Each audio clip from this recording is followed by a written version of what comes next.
Un orchestre d'accordéon, ce n'est peut-être pas ce que vous croyez. Cet instrument peut aussi se jouer en jazz, en pop ou encore sur des airs de Noël.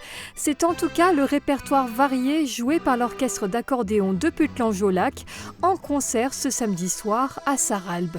Un groupe qui fêtera bientôt ses 60 ans d'existence.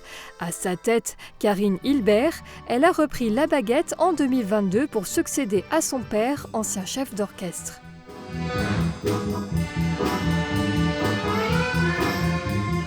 Il m'a appris à lire les notes avant de lire en fait l'alphabet.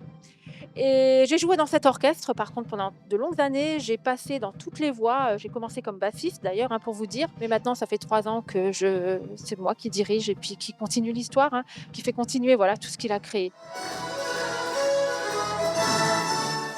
17 musiciens ont mis l'ambiance, des accordéonistes passionnés, accompagnés notamment d'un batteur puis de clavier percussionniste.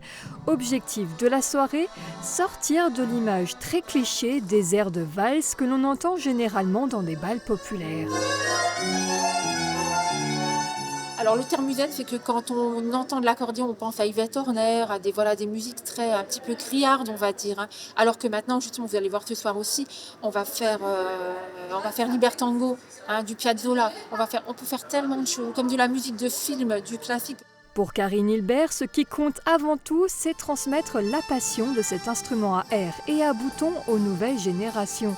On joue notre main droite, notre main gauche, on ne voit pas ce qu'on fait. C'est très kinesthésique l'accordéon. La main gauche, on ne contrôle absolument pas visuellement ce qu'on joue.